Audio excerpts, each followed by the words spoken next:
오늘 본문은 다메섹에 관한 심판의 경고의 말씀입니다. 다메섹에 관한 심판의 멸망의 말씀은 이미 앞서 7장과 8장에서 기록되었지만 열방 나라와 민족을 심판하시는 하나님의 그 관점에서 오늘 다시 말씀하고 있습니다. 오늘 우리는 본문 말씀을 통해서 이 다메섹이 어떻게 무너지게 되고 멸망하게 되는가를 말씀하면서 그것이 마치 무엇과 같이 멸망할 것이라, 오늘 하나님은 그렇게 말씀하시는데 그것이 바로 이스라엘 자손의 영광같이 망할 것이라 하나님은 그렇게 말씀합니다. 하나님은 다메섹의 이 나라, 즉 아람이라는 나라, 시리아라는 나라를 하나님께서 심판하시는 말씀을 전하심에도 불구하고 이 모든 것에 있어서의 중요한 핵심은 하나님을 믿는 백성들이 하나님을 바라보지 않음으로 망하는 것으로 이 모든 일들이 비롯되고 시작되어지는 것을 말씀하고 있습니다. 그래서 오늘 본문 말씀은 자기를 지으신 이를 바라보겠으며 라는 제목으로 우리가 함께 말씀을 살펴보려고 합니다. 하나님을 바라보는 것, 즉 우리를 창조하신 하나님을 바라보면 우리는 살지만 하나님을 바라보지 않으면 망하게 된다는, 어떻게 보면 너무나도 정확하고도 분명한 하나님의 말씀을 전하고 있습니다. 오늘 말씀에 보면 1절부터 3절까지 다메섹에 관한 경고의 말씀을 하나님은 하고 계십니다. 이 다메섹이 이 아람이라는 나라가 무너지고 멸망하게 되는데 그것은 무엇보다 이 다메섹이라는 이 아람이 하나님의 유다 백성 남유다를 북이스라엘과 에브라임이라는 북이스라엘과 함께 연합하여 남유다를 쳐서 멸하려고 하는 일로 인하여 하나님의 심판을 받는다, 그렇게 말씀합니다. 이 아람이라는 이 수도 다메섹이 하나님의 심판을 받는 것은 그들이 행한 악한 일로도 심판을 받지만 무엇보다 하나님의 백성 남유다를 멸하려고 하는 일로 인하여 심판을 받는 것을 말씀합니다. 당시 우리가 이미 잘 아시는 대로 이 아람이라는 나라는 북이스라엘 에브라임과 연합하여 반아수르 정책을 취합니다.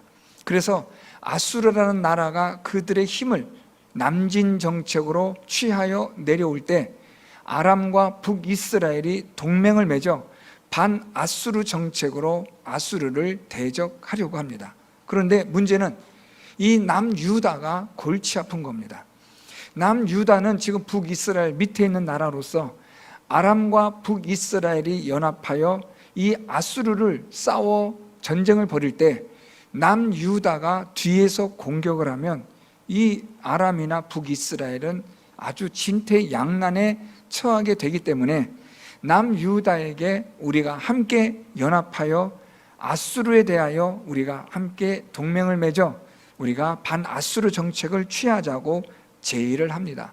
그런데 남유다는 친아수르 정책을 취함으로 이 아람과 북이스라엘이 아수르를 공격하기 전에 먼저 남유다를 쳐서 내려옵니다.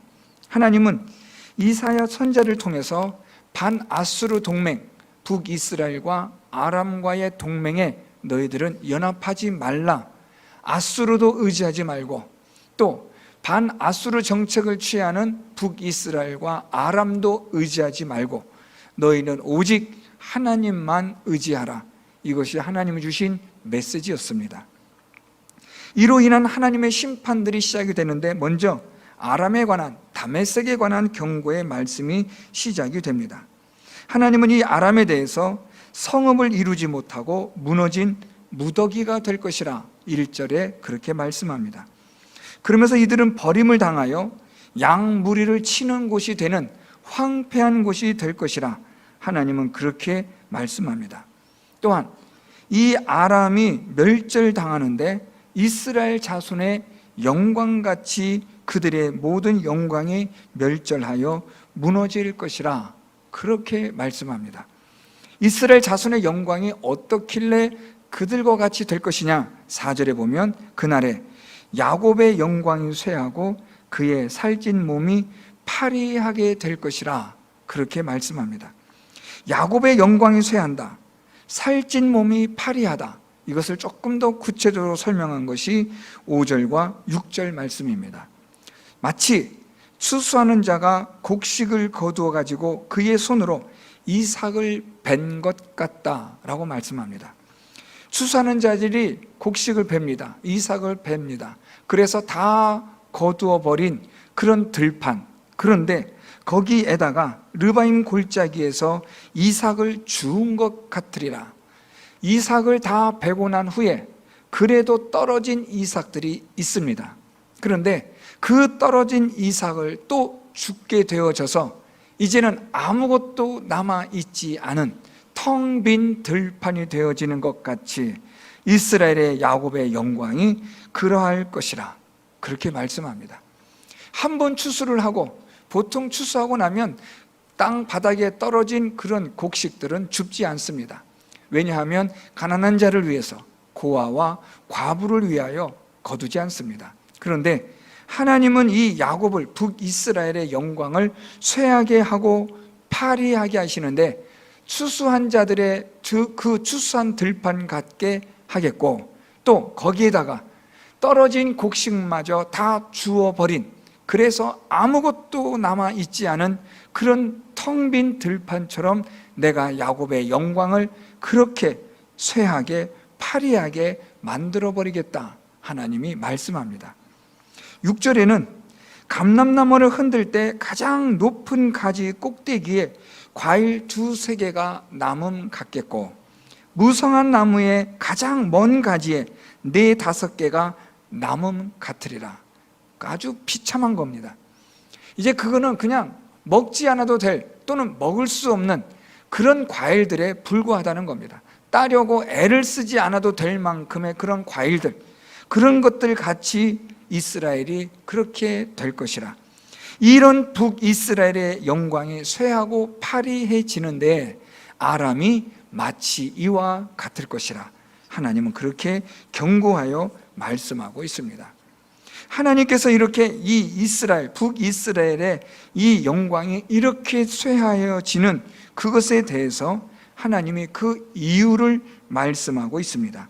우리가 9절부터 우리가 내려오면, 그날의 견고한 성읍들이 옛적에 이스라엘 자손 앞에서 버림받은 숲풀 속의 처소와 작은 산 꼭대기의 처소 같아서 황폐하리니 라고 말씀합니다. 오늘 여기서 이스라엘 자손 앞에서 버림받은 숲풀 속의 처소, 작은 산 꼭대기의 처소는 우상을 섬기는 신전을 뜻하는 말입니다. 북이스라엘이 왜 이렇게 그들의 영광이 쇠하여지고 파리하여졌느냐? 그들이 우상을 섬겼기 때문이라고 말씀합니다. 자, 10절은 좀 더 구체적으로 말씀합니다. 이는 네가 내 구원의 하나님을 잊어버리며 내 능력의 반석을 마음에 두지 아니한 까닭이라. 구원의 하나님을 잊어버렸고 능력의 반석 곧 하나님을 마음에 두지 아니하였기 때문에 하나님의 심판이 임하여 너희들의 영광이 쇠하여지고 파리하게 될 것이라. 이 북이스라엘의 영광의 최고의 절정은 여로보암 2세 때였습니다. 그때의 이 북이스라엘의 영광은 아주 이 당시에 최고의 그런 영광을 누렸습니다. 그렇지만 하나님은 이 북이스라엘의 영광을 하루아침에 쇠하게 파리하게 만들어버리겠다고 말씀합니다.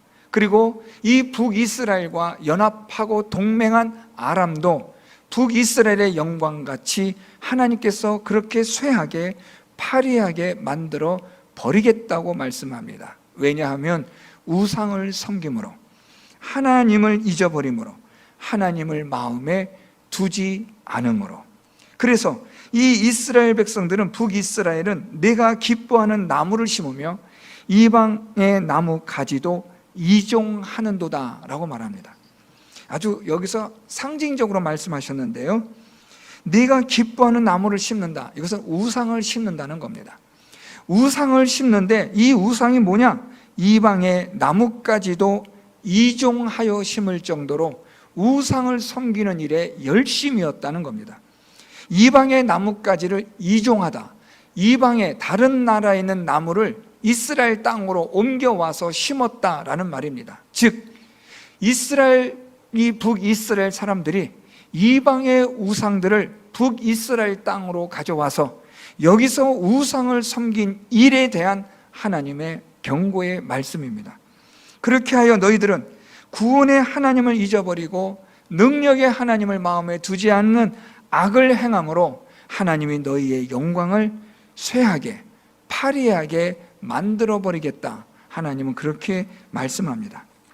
그래서 11절에 내가 심는 날에 울타리를 두르고 아침에 내 씨가 잘 발육하도록 하였지만 문제는 그것이 근심과 심한 슬픔의 날에 다 없어질 것이라.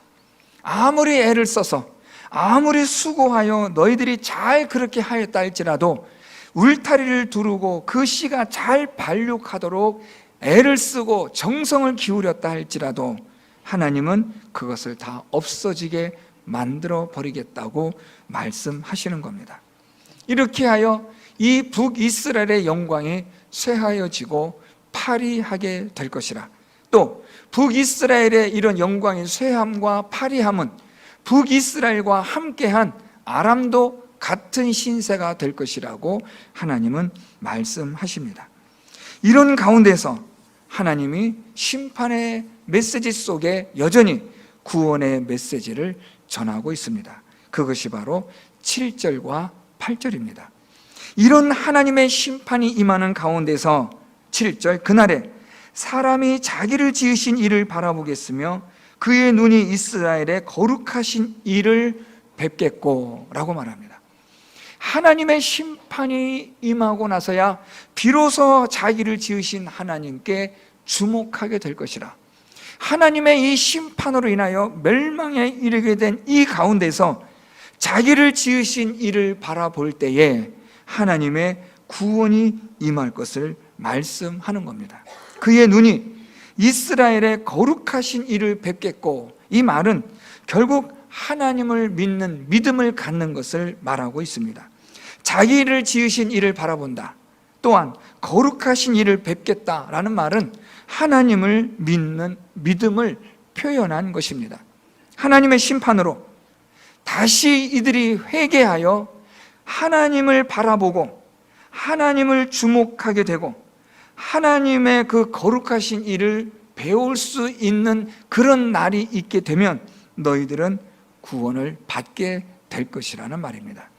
이런 하나님의 구원이 임하게 되면 그들은 8절에 자기 손으로 만든 제단을 바라보지 아니하고 자기 손가락으로 지은 아세라나 태양상을 보지 않게 될 것이라. 즉 하나님을 바라보고 하나님을 뵙게 되면 지금까지 섬겼던 우상을 더 이상 섬기지 않게 될 것이라는 말씀입니다.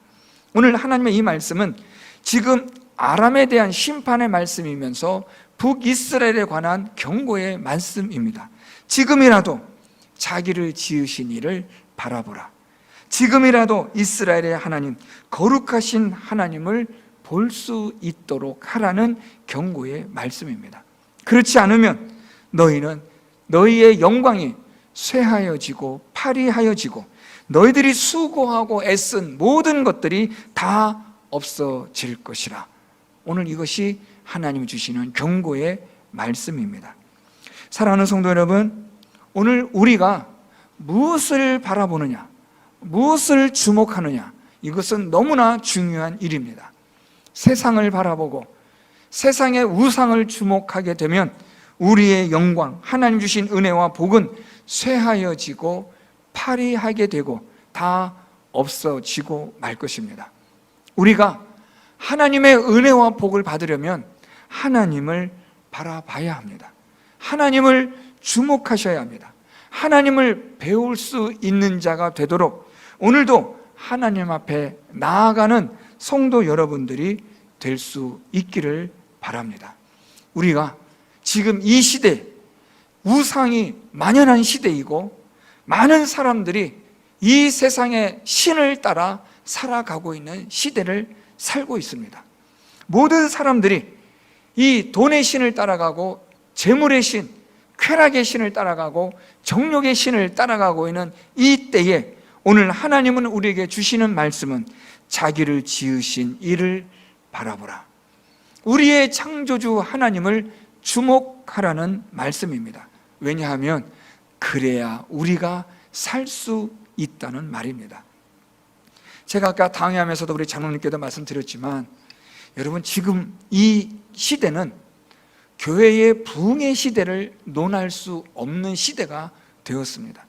더 이상 우리가 예전에 70년대, 80년대 교회의 한국교회에 있었던 그 부흥의 시대는 오지 않습니다. 지금은 부흥의 시대가 아니라 교회가 생존하느냐, 생존하지 못하느냐가 결정되어지는 시대를 살아가고 있습니다. 교회가 계속해서 무너지는 시대입니다. 교회가 하루에도 수십 개씩 사라져가고 있는 시대를 살아가고 있습니다.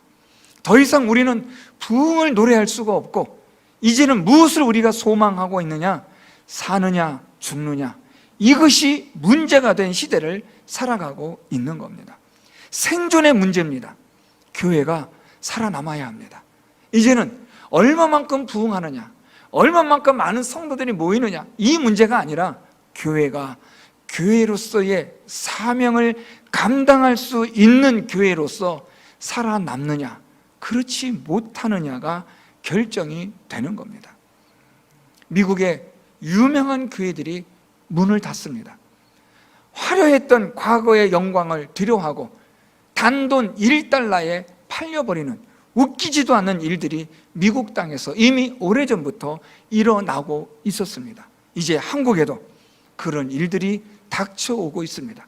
쓰나미처럼, 해일처럼 교회들이 무너지는 시대를 우리는 지금 보고 있는 시대를 살아가고 있습니다. 성도들이 줄어들고 있습니다. 지금 여러분 보세요. 우리 교회 문제뿐 아니라 한국 교회가 갈수록 고령화되어져 가고 있습니다. 젊은이들이 없고 아이들의 이 소리가 점점 사라져가는 시대의 위기 속에 교회가 지금 있는 겁니다. 부흥을 이야기하는 게 아니라 지금 우리는 무엇을 이야기해야 되냐면 사느냐 죽느냐를 이야기해야만 합니다. 부흥에 대한 이야기는 이건 머나먼 꿈 같은 이야기입니다. 일단은 교회가 생존해야 합니다. 살아남아야 부흥을 이야기할 수 있지. 살아남을 수도 없는데 어떻게 우리가 부흥을 말할 수 있겠습니까? 오늘 말씀에 하나님께서 북이스라엘에 대하여 남유다에 대하여 이사야 선지자를 통하여 주신 말씀은 자기를 지으신 이를 바라보라.